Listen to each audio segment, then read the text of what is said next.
Hi friends, I just am on my way out to water some of my plants, and I thought I'd take you with me today as I go about and tend my plants. So we've got a little bit of noise in the background because I live on a busy street, but I thought rather than be sitting in my dining room, I would take you outside today and tell you a story that I've been thinking about since yesterday.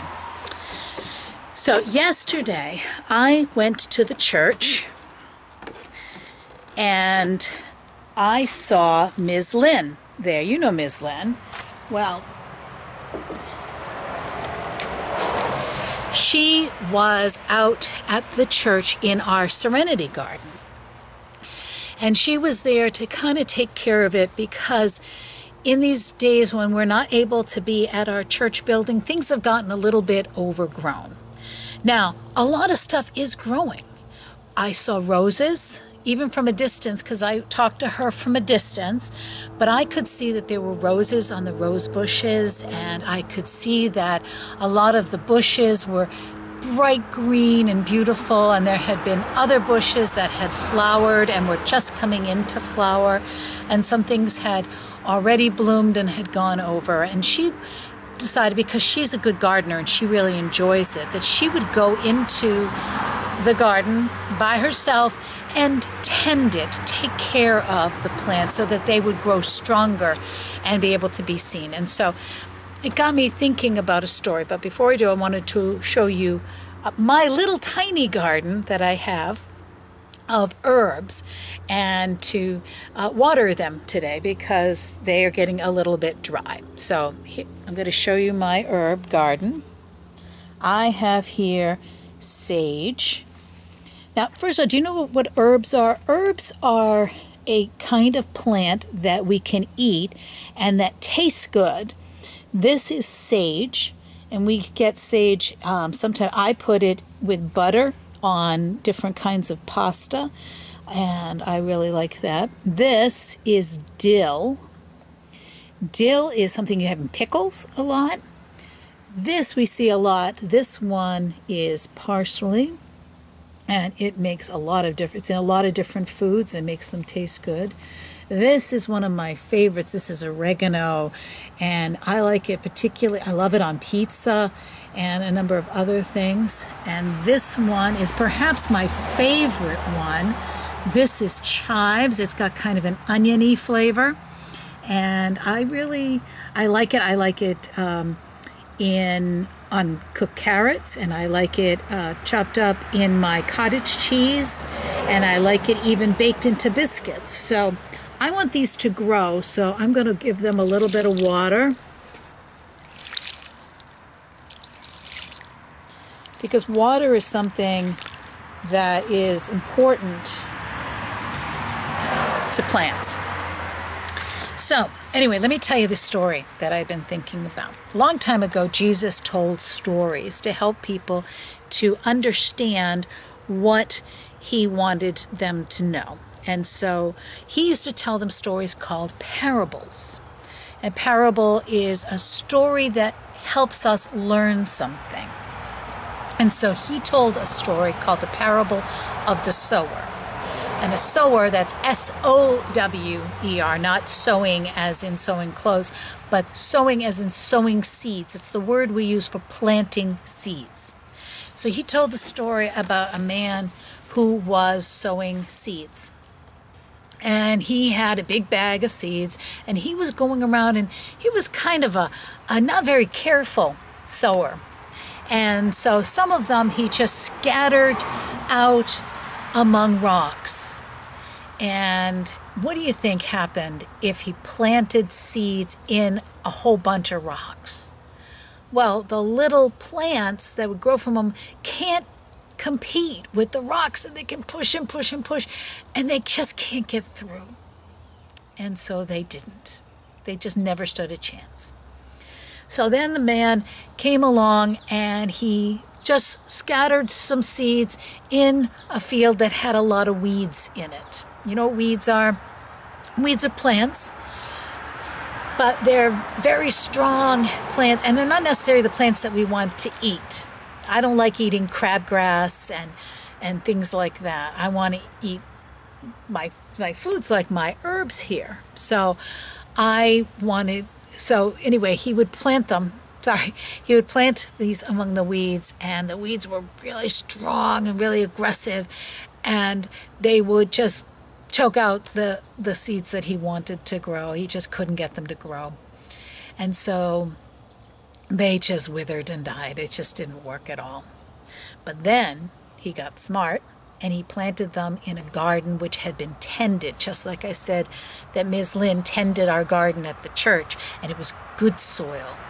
And they grew, and they grew stronger, and they bore flowers and fruit and grains, and he was able to eat and have the things he wanted. So it's really important, the soil, the ground in which we plant our seeds. So that's why Ms. Lynn was tending the garden, to make it better. She was getting rid of the weeds. She was pushing the rocks out of the way so that the plants could grow stronger. Now, the reason Jesus told this story to his followers was so that they understood that what he had to teach them was the seed that he was planting. He says, I want to teach you things, but I want to teach you in a way that you can hear it. I want to plant these seeds, tell these stories where they have a chance to get into our head and get into our hearts and really grow. And sometimes when I tell my stories, you're kind of hard-headed and you're kind of stubborn. That's what hard-headed means, is you're stubborn and you just won't listen.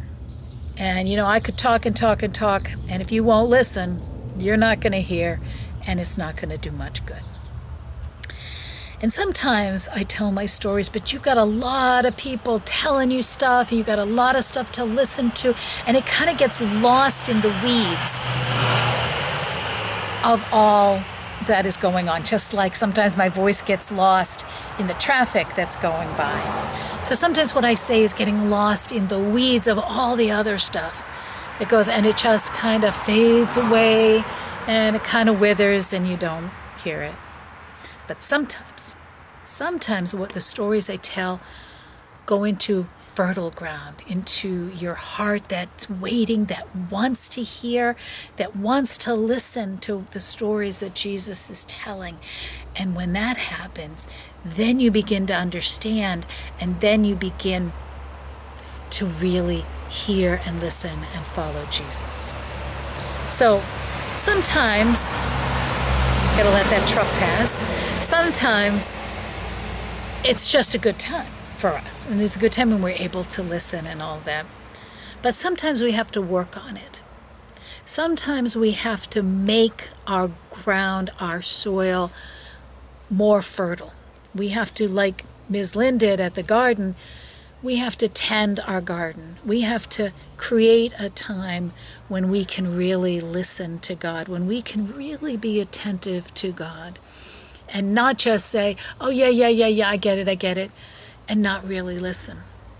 If we want God's love to grow in our hearts, we have to create the space. We have to be open. And that's what Jesus wants us to do, to listen to the stories and try to understand them, and to do what he is telling us to do. What he's always telling us to do is to love each other and to listen to his stories, and not let the noise of things like this truck that's about to pass. It's a big truck and making a lot of noise,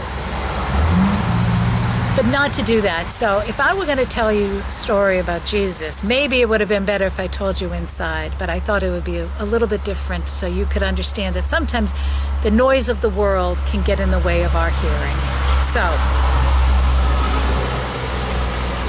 that's the story of the sower.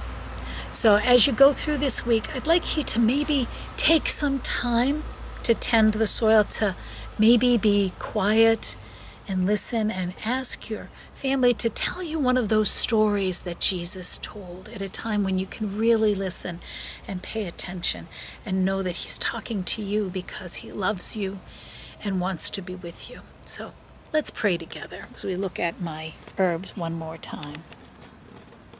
Lord, help us to grow. Help us to grow strong and to bear fruit and to become beautifully smelling and wonderfully delicious and gorgeous in your sight. Help us to be the people who tend the soil and who look to you and listen to you, that we may learn how to grow and be your loving people in the world. All this we pray in Jesus' name. Amen. And so I'm going to finish watering my garden, tending my garden, so that it will grow. And I thank you for coming and helping me today and being with me. And I hope that you have a beautiful day and outside in this gorgeous weather. And I hope that you grow and you learn to love just like Jesus loved. I'll see you next week. I'll be here next Wednesday with another story and next Sunday for church. I'll see you then. Bye-bye.